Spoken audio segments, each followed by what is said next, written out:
Listo, ya empezamos a grabar. Entonces, muy buenas noches para todos. Espero que se encuentren muy bien, con la buena actitud de continuar en esta labor de capacitarse en una de las mejores profesiones que hay en el mundo, que es el diseño y el desarrollo de el software y las diferentes aplicaciones que son lo que están mandando, como quien dice, la parada en el mundo. Pueden ustedes trabajar en Colombia, pueden trabajar en el exterior, pueden trabajar vía remota, o sea, la facilidad de trabajo que tiene y la proyección que tiene esta profesión es muy, muy amplia. La gama es muy amplia. Entonces, estén convencidos de que están por buen camino, están iniciando con algo bien interesante y muy seguramente en la medida que vayan avanzando en la vida, se van perfeccionando y van logrando el éxito en sus vidas gracias al análisis y desarrollo de software. En ese orden de ideas, muchachos, vamos a comenzar hoy, como siempre, pues con la parte, digamos, administrativa y después pasamos ya a la parte académica, lo que tiene que ver con la temática que vamos a trabajar el día de hoy. Entonces, me dispongo a compartir pantalla para empezar a mostrarles y que vayamos conjuntamente viendo los acuerdos que vayamos llegando y así estar todos, digamos, sintonizados en lo que estamos realizando. Ok, bueno,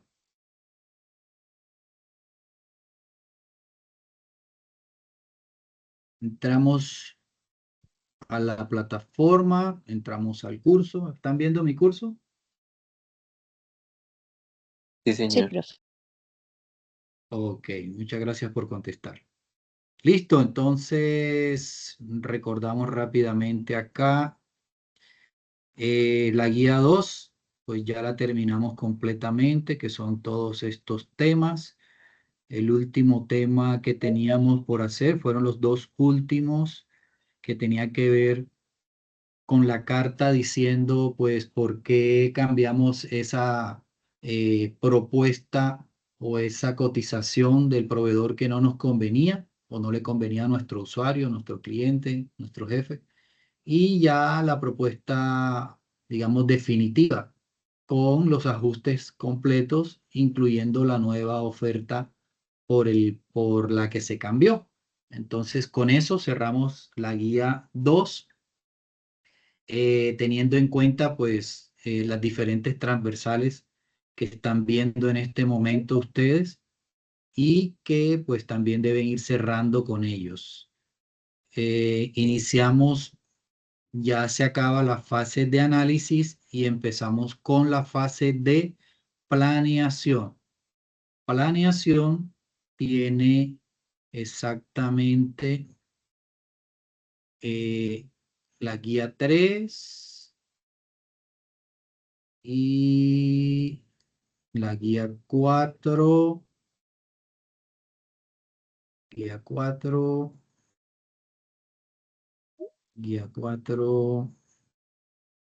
guía 5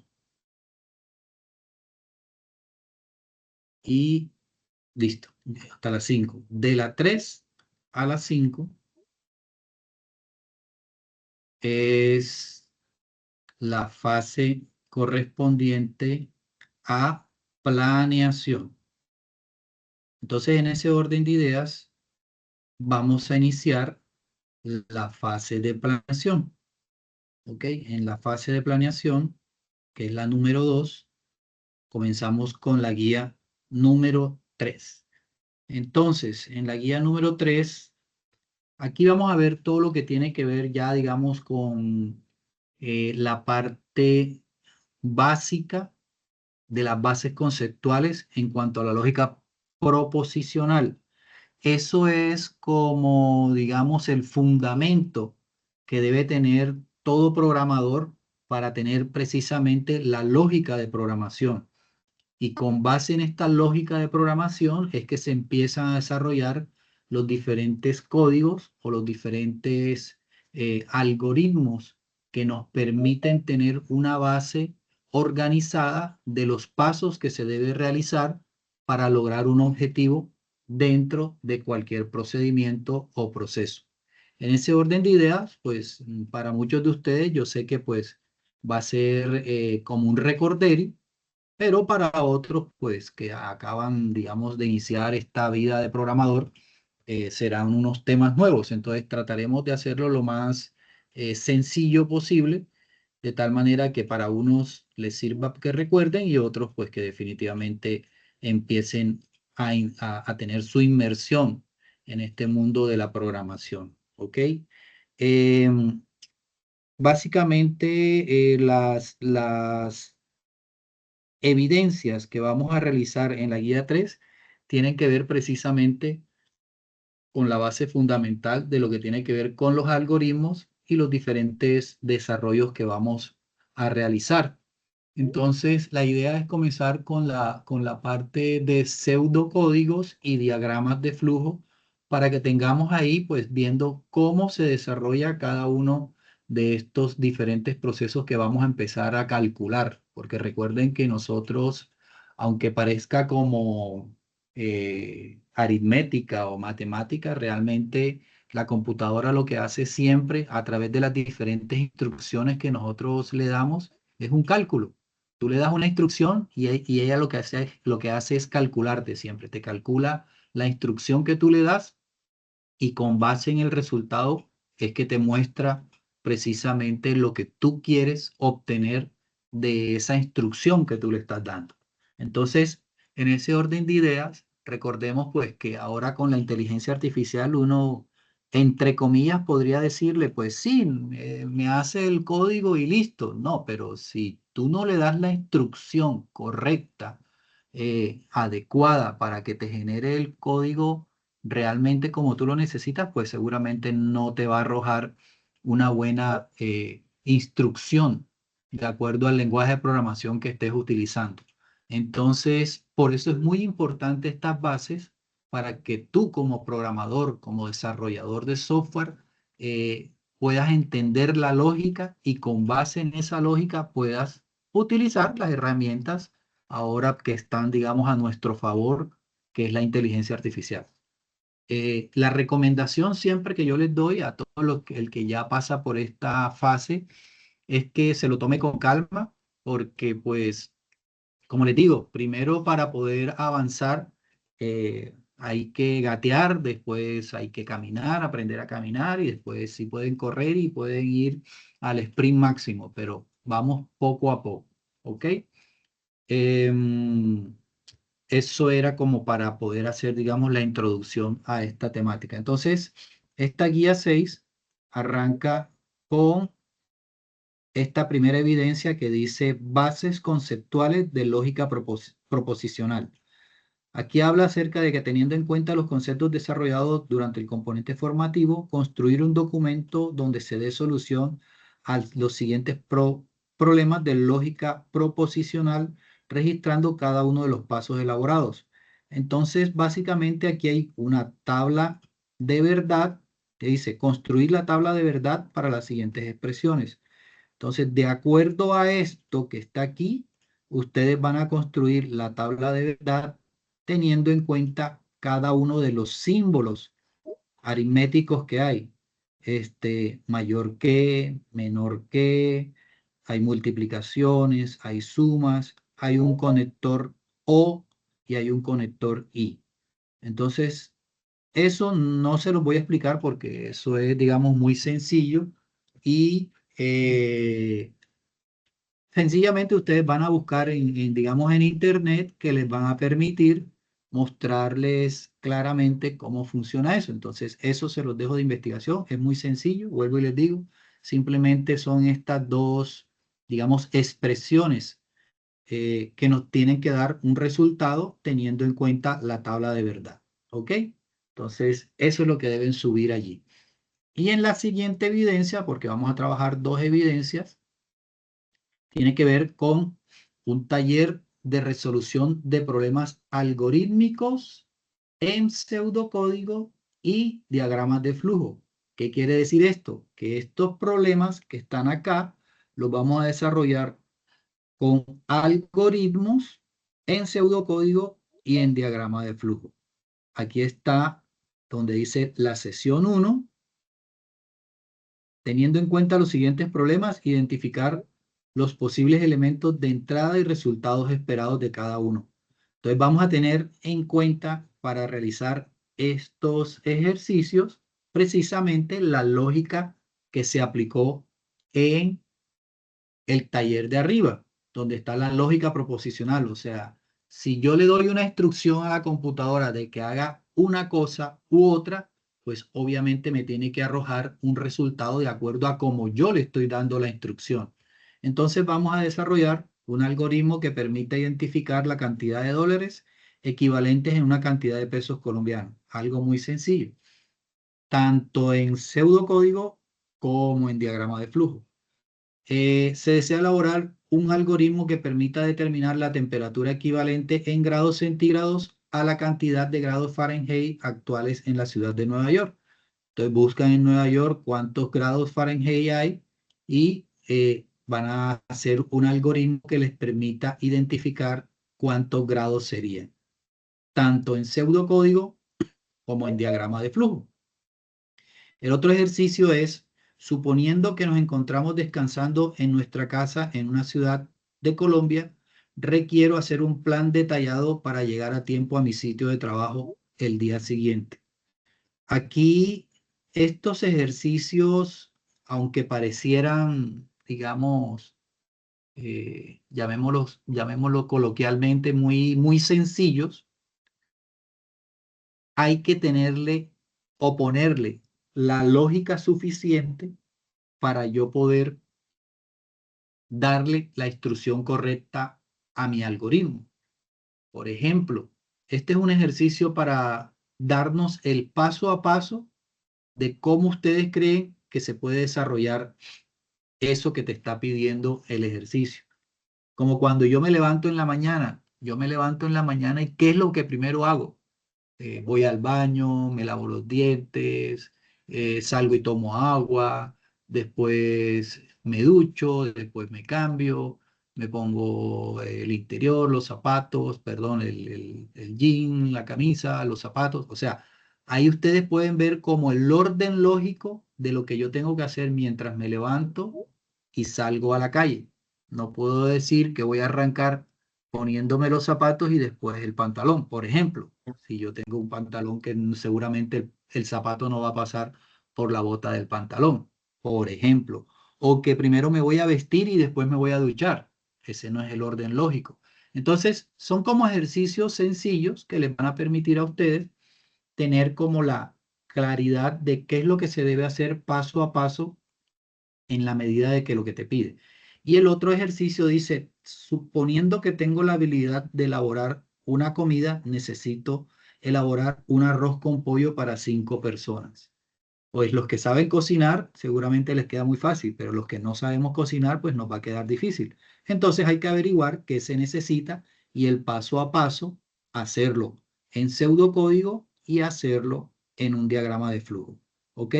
Vamos a hacer solamente estos 4 ejercicios inicialmente, como les estoy diciendo, tanto en pseudocódigo como en diagrama de flujo. Ya esto que está de aquí para abajo, que dice respecto a los talleres, a los problemas planteados, todas estas preguntas, no lo hagan. Eso no es necesario.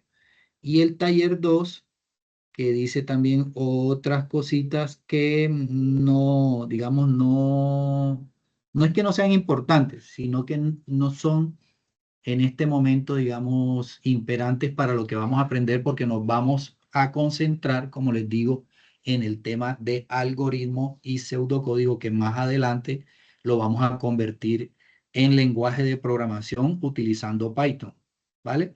Entonces, esto que dice sección taller 2 no lo vamos a hacer. Entonces, Profesor, una repito, pregunta, disculpe. señor, Acabo de descargar la guía 3 y aquí me aparece diferente a lo que usted está mostrando. aparece diferente. Sí. ¿Cómo va a ser? ¿Será que la cambiaron? Bueno, muy raro. Vamos a entrar rápidamente a ver si fue que la cambiaron, ok.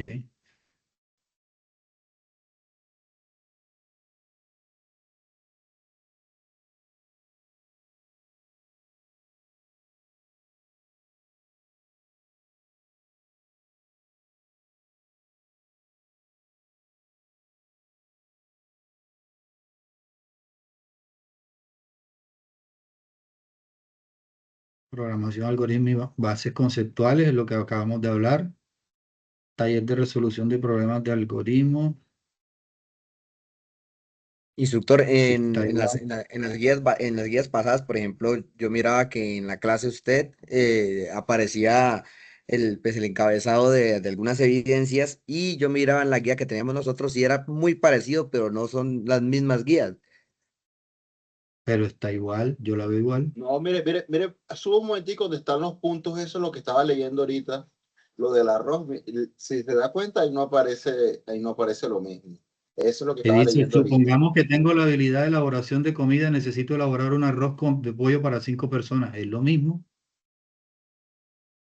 que está acá, exactamente igual. Vamos a mirarlo, no hay problema, no hay ningún inconveniente, muchachos. Si hay Y algo diferente, igual, lo que explicó primero de los problemas matemáticos, ¿dónde es que está? Que no lo vi ahorita. vamos a ver, ¿será que lo quitaron?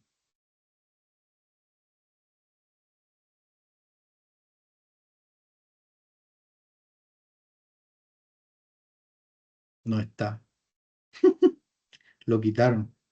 Solamente dice, teniendo en cuenta los conceptos desarrollados del componente formativo, responde a las preguntas que se presentan a continuación. Y no dice cuáles preguntas. Ok, ok, ok, ok. Bueno, muchachos, entonces, ¿qué hacemos? ¿Por qué no Bueno, envía usted la parte donde usted tiene en tipo ajá, de Word o eso. PDF o algo así? Usted lo puede recortar y lo puede enviar, no sé usted qué dirá. Vale, vale, vale. Hagamos así. Yo les mando este pedacito para que entonces lo hagamos y ya tengamos la guía 1, la parte uno, que es esta, bases conceptuales de la lógica de programación, y de la segunda del taller, pues entonces los algoritmos que vamos a realizar con pseudocódigo y con diagrama de flujo. ¿Listo? Yo se los corto y se los pego para que entonces arranquemos por ahí. Y entonces me toca mirar de ahí para adelante si es que me cambiaron eh, toda la guía o bueno. Igual, vuelvo y les digo, nos vamos a enfocar en el desarrollo de varios ejercicios que nos permitan tener la lógica organizacional en el paso a paso del desarrollo de cualquier algoritmo resolviendo cualquier problema, teniendo en cuenta las instrucciones en pseudocódigo y las instrucciones en un diagrama de flujo. ¿Listo? Entonces, por eso no se preocupen. Pero vamos a hacer esas dos cosas. Entonces, estos 4 ejercicios son, digamos que son los mismos 4 que están acá. Confirmemos. Efectivamente, 1, 2, 3, 4 son los mismos. Entonces, estos 4 ejercicios los van a hacer en pseudocódigo Instructor, y en instructor, diagrama de flujo. disculpe, tutor. Si usted nota, por ejemplo, al final de la hoja dice versión 2 y la otra dice versión uno, entonces sí está modificado. Sí, sí, señor, tiene toda la razón.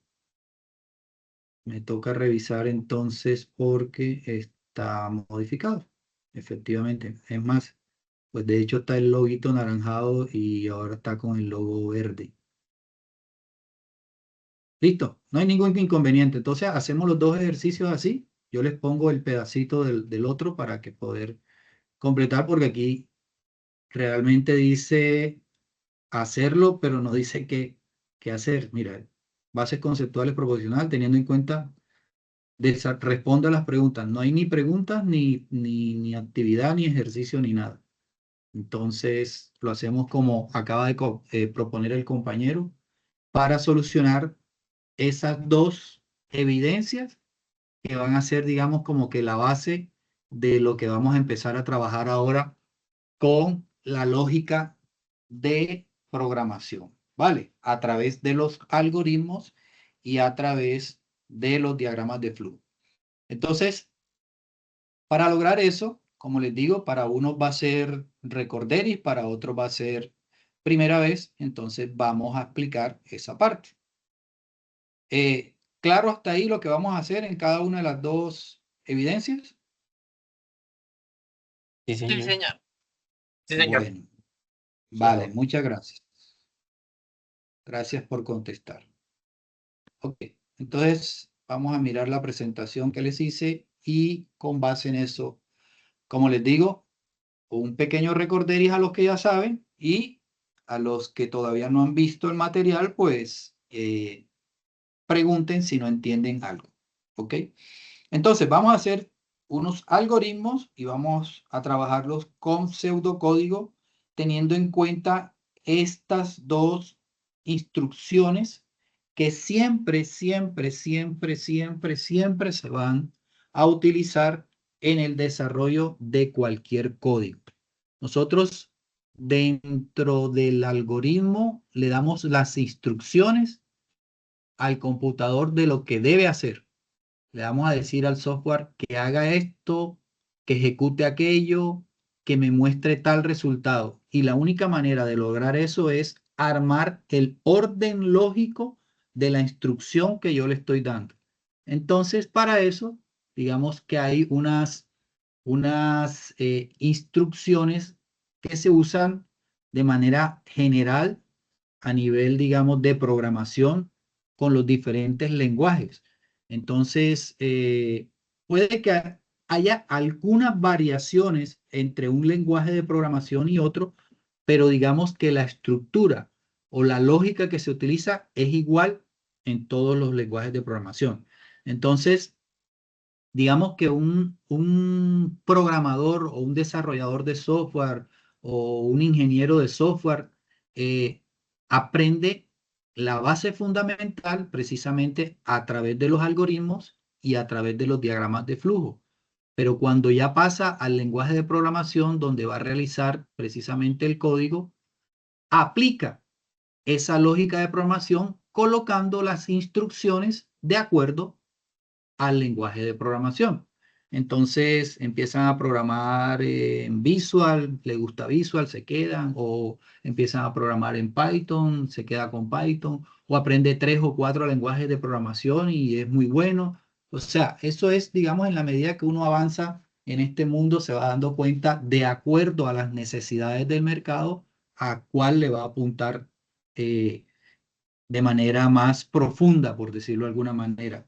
Entonces, conoce diferentes lenguajes, PHP y así, todos los que hay ahora mismo, aplicaciones que nos permiten hacer cualquier cantidad de cosas y normalmente lo que uno sugiere para todo aquel que está iniciando en este proceso es que prueben diferentes lenguajes de programación.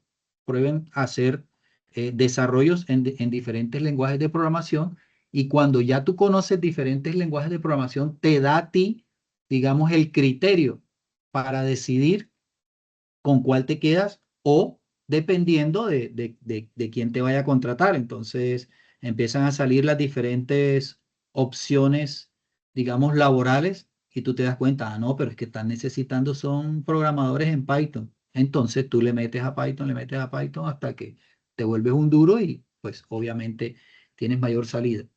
Eso es como la necesidad en este negocio o en esta profesión, la necesidad del mercado es lo que te permite a ti saber hacia dónde te diriges. Porque también, pues, obviamente, como todo, ¿no? En este mundo virtual, la evolución ha sido a pasos agigantados y con el lenguaje de programación que yo aprendí ya no se usa en este momento, aunque algunos bancos todavía lo usen, que fue el COBOL o el Pascal.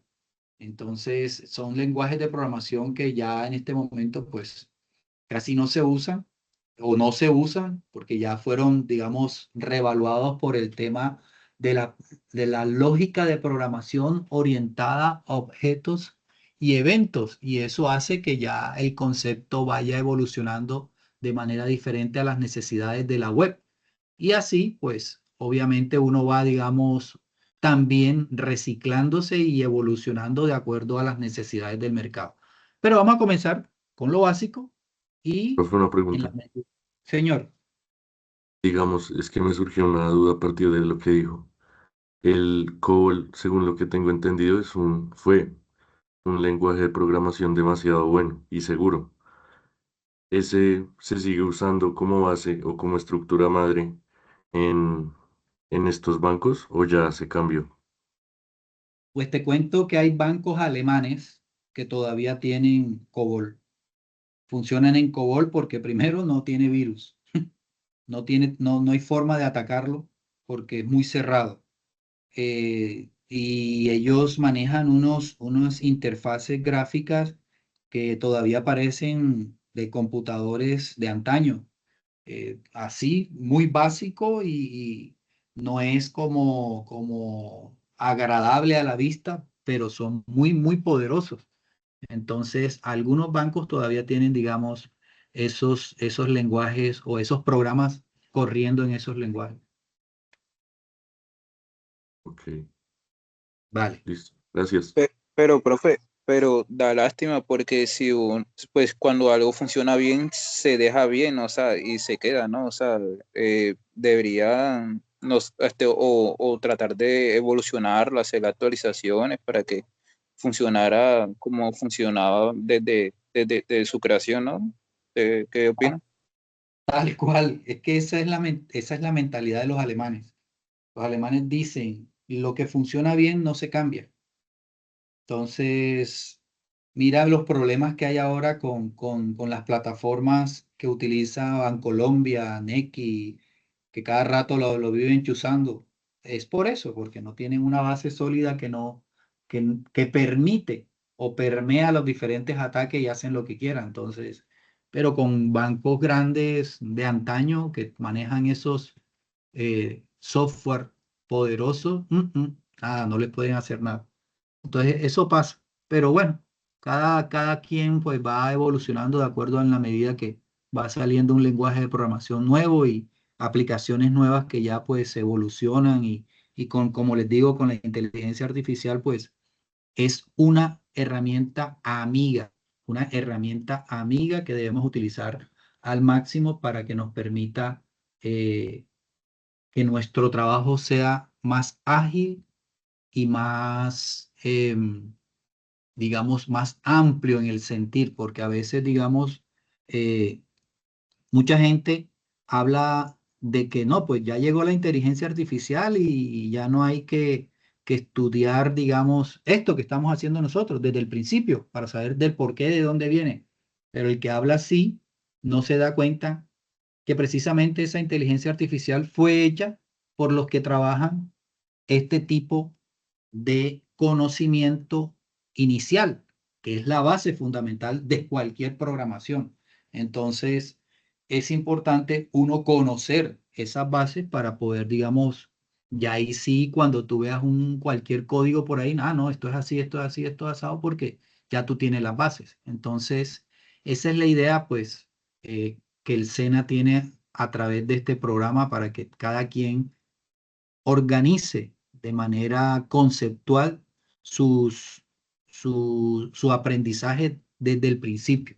Y ya con eso, pues pueda avanzar más adelante con cualquier lenguaje de programación sin ningún inconveniente. ¿Ok? Bueno, entonces en ese orden de ideas, vamos a recordar qué son las variables. Básicamente las variables son espacios de memoria donde se almacena información. Recuerden que también vamos a ver bases de datos y las bases de datos también precisamente son espacios de memoria que tú debes estructurar de tal manera que cuando guardes la información en esos espacios se haga de manera correcta para que funcione muy bien. O sea, que pueda ser ágil, que pueda ser expedita, eh, eh, que tenga, se me escapa la palabra ahora, que tenga poder de no dejarse dañar. O sea, en pocas palabras, que tenga la posibilidad de ser eficiente y eficaz. ¿Ok? Entonces, ahora cuando estamos viendo todo el tema de cómo hacer esa programación, eso se termina trasladando también a las bases de datos con la estructura que vamos a organizar. ¿Ok? Esas variables pueden tomar, digamos, cualquier valor durante la ejecución. Recuerden que una variable cuando tú das enter, la información que estás capturando en ese momento se va a la instrucción que tú programaste y en ese momento ya queda libre nuevamente para tomar un nuevo dato. Por ejemplo, volvamos a los cajeros electrónicos. Los cajeros electrónicos, tú introduces tu tarjeta y él está esperando la clave, la contraseña, ¿verdad? Entonces, tú digitas la contraseña y ya en ese momento esa variable que capturó esa contraseña viene y la lleva donde está la base de datos para verificar que tanto el medio magnético o el chip que tiene la tarjeta es compatible con ese código que tú acabas de digitar. Entonces, en ese momento que tú le das la clave y le das enviar o el enter, él ya se libera y queda pendiente para las siguientes instrucciones. Pero ya él internamente está buscando de que efectivamente sea la clave de esa tarjeta.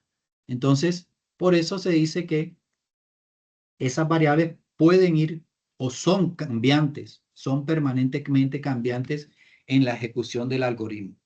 Permite manipular datos para resolver problemas, pues lo que acabo de mencionar, precisamente cada vez que tú le das una instrucción de que capture datos, de alguna manera, él puede estar cambiando cada vez que lo necesite. Entonces, un ejemplo, por ejemplo, la variable edad, aquí se le está asignando, recuerden que en los algoritmos trabajamos con flechas hacia la izquierda, lo que quiere decir es que lo que está aquí se asigna a lo que está acá. O sea, el valor que se encuentra aquí se asigna a la variable que tenemos acá.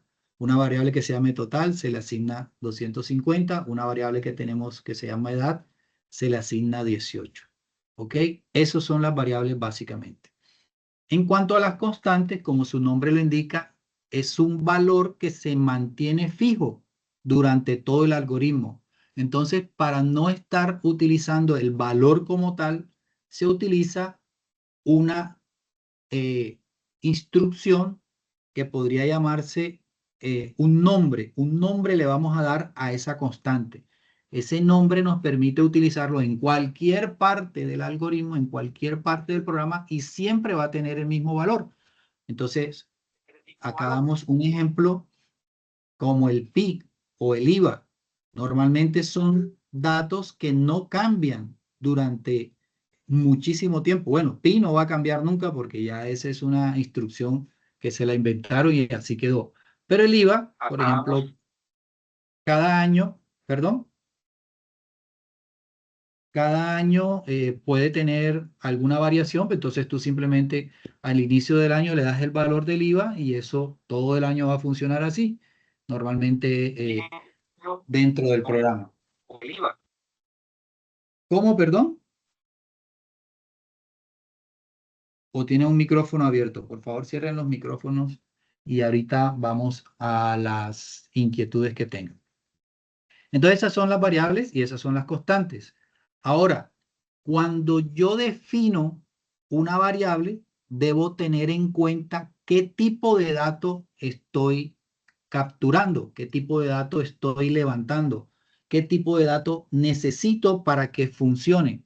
Yo no puedo estar mezclando letras con números, no puedo estar mezclando caracteres que no tengan una instrucción correcta dentro de mi fórmula aritmética. Entonces, todas esas cosas debemos tenerla en cuenta a la hora de definir el tipo de datos que voy a utilizar para que mi variable capture realmente lo que necesito.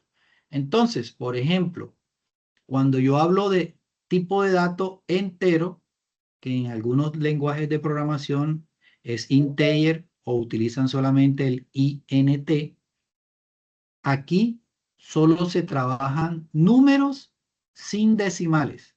Ojo. Entonces, por ejemplo, si yo voy a digitar la cédula, debo utilizar una variable entera, porque las cédulas no son 85, 425, 323,5. No, ¿verdad que no? Entonces, en la cédula, cada vez que yo vaya a capturar la identificación de un usuario, debo utilizar una variable tipo entero, que pueden ser positivos o pueden ser negativos, está bien, no hay ningún inconveniente, pero son números sin decimales, los enteros. Cuando voy a utilizar variables que necesitan decimales, entonces utilizamos los reales, que en algunos lenguajes de programación se llama float o doble. Y aquí sí, tú puedes digitar 25.34 o por ejemplo cuando necesitas realizar las contabilidades. Tú sabes que las contabilidades por 1 centavo o por 2 centavos que no cuadre, ya eso es un problema. Entonces, necesariamente debes tener tú, por ejemplo, que tenga 2 decimales en cada una de las operaciones y así va a ir redondeando el número, tanto la parte entera como la parte decimal. Cuando necesitamos digitar texto o capturar texto, le decimos que es un tipo de dato cadena que se llama string en muchos de los lenguajes de programación y normalmente se hace entre comillas para poderlo capturar. O de tipo carácter cuando es una sola letra, un solo símbolo, en este caso una letra. Entonces se trabaja con tipo char. Y los booleans, que cuando yo necesito que una instrucción solamente me diga si es verdadera o falsa, que se utiliza mucho en los condicionales, utilizo precisamente este tipo de datos. O es verdadero o es falso. En ese ejercicio, en el primer ejercicio que les mostré, en esa tabla de verdad, ahí van a encontrar esa instrucción, si es verdadera o si es falsa. Esto básicamente son como las instrucciones teniendo en cuenta los tipos de datos que se utilizan en todos los lenguajes de programación y nosotros los vamos a utilizar en los algoritmos. Ahora, por ejemplo, si yo voy a declarar una variable, la variable nombre, yo le coloco que se llame Ana y está en comilla doble. Cantidad, que es tipo entero, un 12.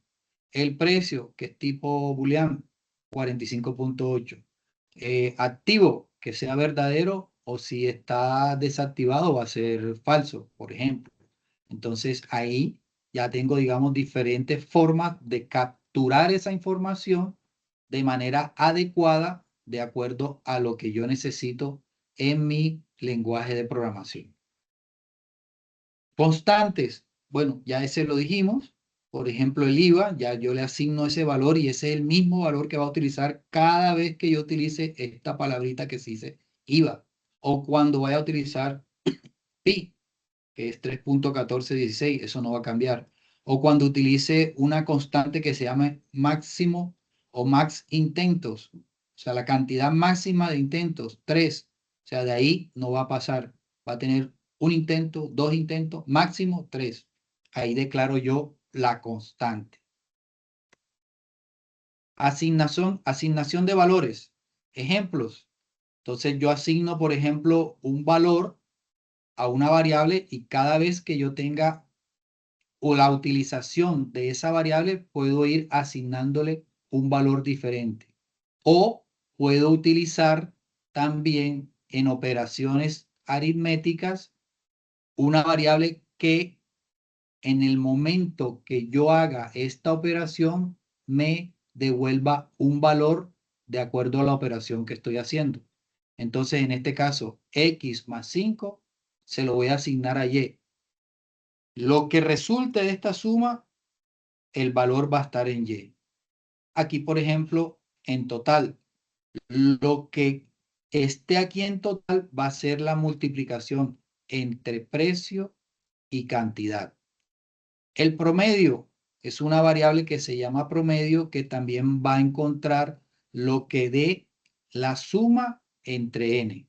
Entonces, ahí se llama asignación de valores. Todo lo que está del lado derecho se va a asignar a la variable que está del lado izquierdo. O sea, lo que está del lado izquierdo va a ser, como quien dice, el resultado de lo que yo esté haciendo del lado derecho. Los operadores matemáticos o aritméticos mejor, para tenerlo en cuenta, para la suma es el más, igualito que en cualquier operación que ustedes conozcan. La resta, el guión medio, que es normal, la resta. En la multiplicación sí nos vamos a dar cuenta que hay una variación que no es una X, que normalmente utilizamos cuando vamos a hacerlo en papel, sino un asterisco. El asterisco representa la multiplicación en todo lenguaje de programación y en algoritmos, obviamente. Y la división, no vamos a encontrar la lineecita con los dos punticos, sino que va a ser un slash. El slash siempre va a ser lo que nos define cuál es una división. Y cuando se trata de residuo, entonces se trabaja con el símbolo del porcentaje. ¿Listo? Esto para tenerlo en cuenta en todos los lenguajes de programación y obviamente en algoritmos. Para las buenas prácticas de la utilización de las variables, recomendaciones: usar nombres claros y significativos. Recuerden que cuando nosotros empezamos a programar, nuestro software debe ser tan claro que cualquier otra persona o cualquier otro programador que lo vea lo entienda. Yo no puedo ponerme a decir variables y empezar a definir Yair 1, Yair 2, Yair 3, Yair 4. Ni yo mismo me voy a acordar cuando yo vaya a leer ese programa. Cambios.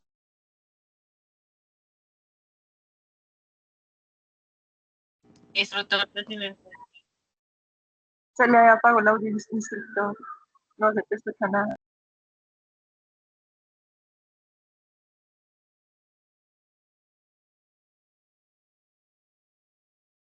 Ahí, se apagó. Gracias por avisar. Quedamos aquí en las buenas prácticas de las variables. ¿Sí? Sí, señor. Sí, señor. Sí, señor. Ok. Gracias, muy amables. Ok, entonces usar nombres claros y significativos. No reutilizar variables para distintos propósitos. Si yo utilizo una variable que me va a capturar el descuento por nómina, yo no puedo utilizar descuento por nómina para después decir que es las horas extras, porque entonces ya me empiezo a confundir y se empieza a hacer, digamos, a enredar la pita, como quien dice, dentro de mi proceso que yo voy declarando cada una de las variables.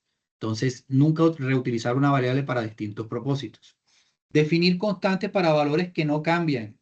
Eso es importante, como el ejercicio que hicimos ahora, donde se utilizaba, por ejemplo, el IVA.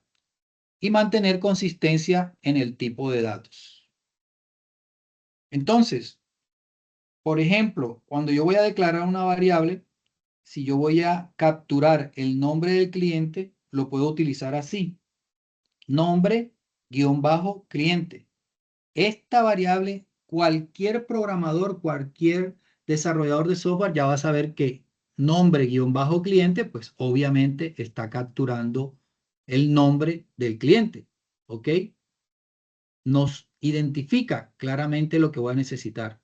Otra instrucción importante que se utiliza, digamos, de manera general a nivel mundial en la programación es que cada una de las variables, lo ideal es que inicie con una letra mayúscula y el resto en minúscula. Entonces, con eso ya sabemos que ahí inicia la primera parte, como quien dice, de la variable, y después del guión bajo viene la segunda parte de la variable. Entonces se puede utilizar así, digamos, con el nombre completo de lo que yo estoy capturando, nombre del cliente, o puedo utilizar lo que llamamos campos mnemotécnicos.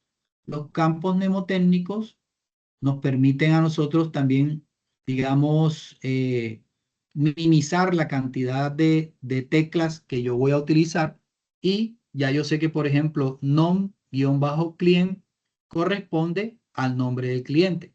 Entonces, Es así, como una abreviatura. una abreviatura, exactamente. número de productos, aquí está NUMPROD, o precio unitario, PRES UNI, y todas estas, cuando vayamos al final, que tenemos que presentar los diferentes documentos, soportes, dentro del proceso de entrega de nuestro software, ahí es donde vamos a armar el glosario que nos van a decir qué significa cada una de esas variables para cualquier otra persona que vaya a leer nuestro software, ¿ok? Y así nos vamos dando cuenta y vamos identificando de la mejor manera cada una de esas declaraciones de esas variables. Y la asignación de valores, en el caso del algoritmo, pues utilizamos la flecha hacia la izquierda, como mencionábamos anteriormente. Entonces, la operación aritmética que sea la cantidad, la variable que capturó cantidad y la variable que capturó precio, la multiplico y el resultado lo voy a colocar en subtotal. El IVA va a ser el subtotal por el IVA y se va a dar el resultado aquí en la variable IVA. O sea, esta es una variable que va a ir como rotando en la medida que vaya bajando cada una de las líneas del lenguaje o de la estructura del algoritmo. Aquí ya el IVA, o sea, el valor que ya traigo aquí, lo traslado a la variable que estoy utilizando de esta manera, lo sumo al subtotal y me va a dar el total. Entonces, de esa manera yo puedo ir, digamos, estructurando de manera correcta el paso a paso para lograr obtener el precio total de un artículo, por ejemplo. Cálculos sencillos. Suma. A más B se asigna y el resultado en suma. X menos Y, el resultado se asigna aquí a la diferencia. Base por altura se asigna aquí al área. Aquí hay un error porque está con tilde. En programación o en algoritmos no se utilizan tildes. Eso ahí está equivocado. Promedio, n más 1, n más 2, n más 3, o sea, las variables que han capturado n1, las variables que ha capturado n2 y la variable que ha capturado n3, las sumo y las divido entre 3. Ese resultado se asigna a promedio. Y así, diferentes formas de mostrar. Dos constantes, tasa de cambio. La tasa de cambio, bueno, aquí en Colombia cambia mucho, pero hay tasas de cambio que pueden perdurar durante una semana. Entonces, simplemente con yo cambiar la constante tasa de cambio semanalmente, ya todo mi programa se actualiza. O cantidad máxima de usuarios. Entonces, solamente van a entrar 5 usuarios. Ya siempre van a haber 5. Ah, no, que metieron otro empleado. Bueno, 6. Y así uno va actualizando. Así es lo que nosotros básicamente debemos realizar cuando organizamos un algoritmo utilizando pseudocódigo. ¿Ok?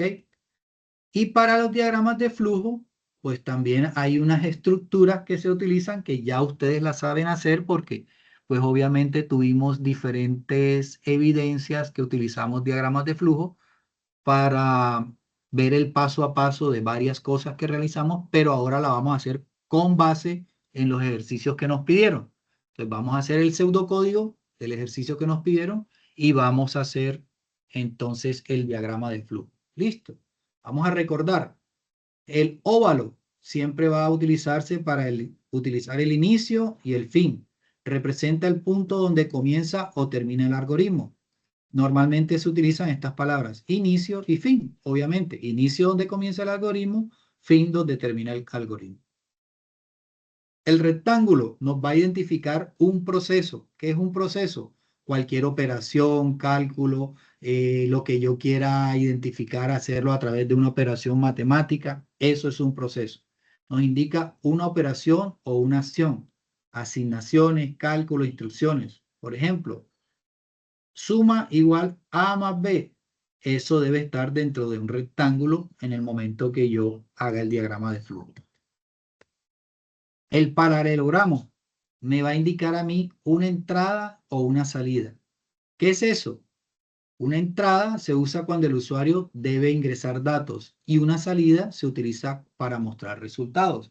Entonces, cada vez que yo voy a capturar datos, utilizo un paralelogramo. O cuando yo voy a mostrar el resultado, utilizo un paralelogramo. El rojo es una decisión. Aquí o toma un camino o toma el otro camino. Representa una pregunta o condición lógica. ¿Sí o no?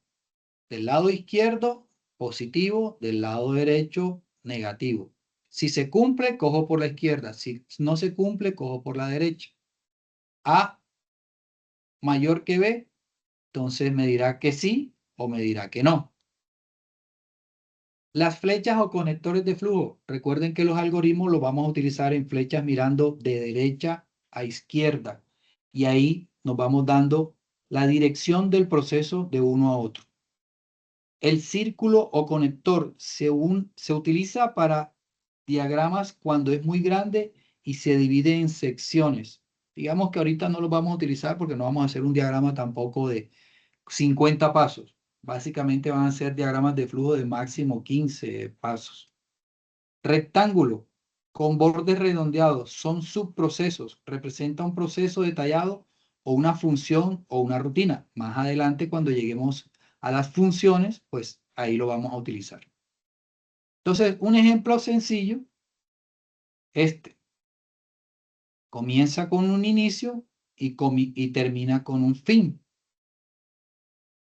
El paralelogramo va a ingresar un primer dato, que es A, ingresa un segundo dato, que es B, llega al proceso donde hay la sumatoria, que se guarda en una variable que se llama suma, y después le doy mostrar suma. Entonces, aquí ingreso datos, aquí hago el proceso y aquí lo muestro y se acaba nuestro algoritmo en diagrama de flujo. ¿Listo? Así de sencillo vamos a trabajar los ejercicios propuestos en la guía. ¿Ok? ¿Dudas, inquietudes hasta ahí, muchachos? ¿Todo claro? Instructor, buenas noches. Buenas noches. Pregunta, es decir, hay que hacer solamente la actividad de bases conceptuales de lógica proposicional y hay que hacerla solamente los 4 ejercicios principales, nada más, ¿cierto? En diagrama de flujo y en pseudocódigo. Tal cual, así es. Vale, Eso es lo que perfecto. vamos a hacer en estas dos primeras evidencias. Listo, muchas Para gracias. servirte. Eric, cuéntame. Buenas noches, instructor. Bueno, tengo dos preguntas. ¿Estas dos evidencias se hacen individual o en grupo? En grupo, Eric, nosotros estamos trabajando, todas las evidencias de aquí en adelante son en grupo de acuerdo a lo que ustedes han organizado para todo el desarrollo del software que vamos a hacer. Entonces, sigan con los mismos grupos que estamos trabajando y obviamente cada uno debe subir su evidencia, ¿no? Ah, listo, muchas gracias. Y es una pregunta así como de curiosidad. ¿Es verdad que todos los lenguajes de programación, las cadenas y los caracteres se pueden usar en la comilla simple o la doble en cualquier caso? No te entendí casi, se te entrecorta. Repíteme, por favor. Que si las cadenas o los caracteres se pueden usar cualquiera de las dos, la comilla simple y la comilla doble, ¿no? O sea, Las cualquiera de las dos. cadenas se utilizan con el string. Entonces la metes entre comillas y ya se entiende que es una cadena de caracteres, teniendo en cuenta que máximo son 250 caracteres que se pueden, digamos, capturar en el momento del lenguaje de programación. Y se pueden usar cualquiera de las dos, comilla doble, comilla simple, cualquiera. Que se te oye un poquito mal, discúlpame, repíteme. ¿Así me escucha? Dale, que se oye algo al fondo como un tac, tac, tac, tac. Pero bueno, dime. Se puede usar comilla doble y comilla simple en cualquier caso, ¿no? O sea, usar solo uno. Bueno, comilla doble se utiliza dependiendo pues del lenguaje de programación, pero como estamos en pseudocódigo, puedes utilizar cualquiera de los dos. Ok, vale. Sergio, cuéntame. Buenas noches, instructor. Yo lo que quería preguntar es que si se puede hacer en otro lenguaje de programación, o sea, todos los trabajos. No, señor. Precisamente Sí, por correcto, sí. estamos utilizando en este momento lo básico. Lo que estamos es, mejor dicho, lo más sencillo posible para entender la estructura como tal en pseudocódigo y en diagrama de flujo.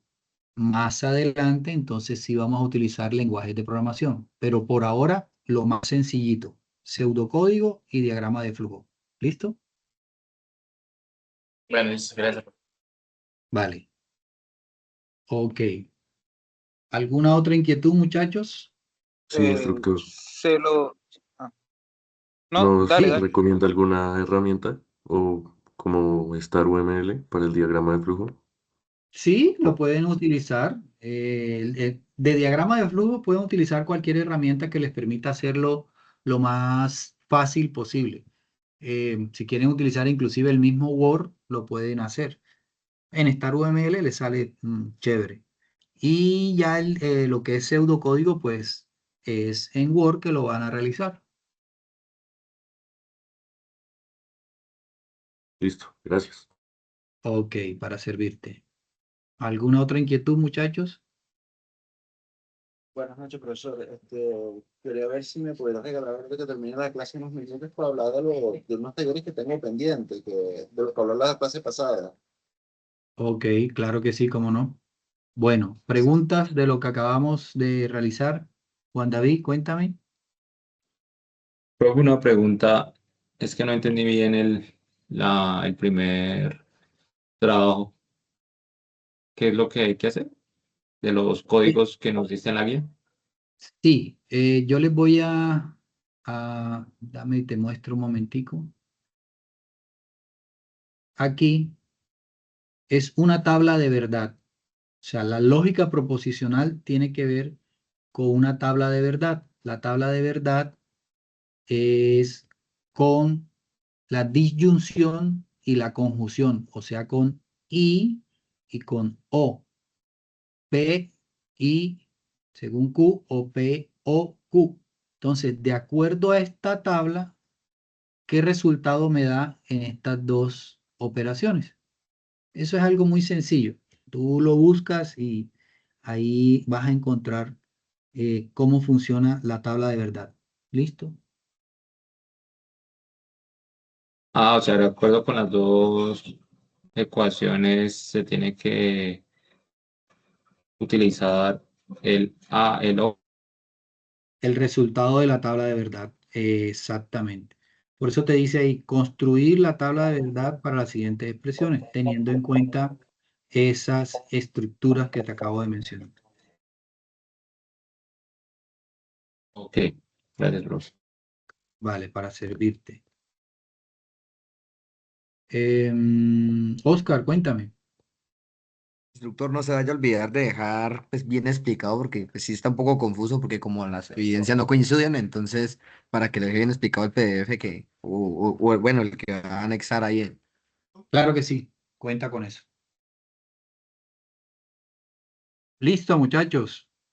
Si no hay más inquietudes, entonces dejamos hasta ahí por hoy. Muchas gracias por su asistencia. Feliz noche, pásenlo bien. Igualmente. Gracias, profe. Lo mismo. Buenas Gracias, noches, profe. hasta Gracias, luego. instructor. Hasta luego. Gracias.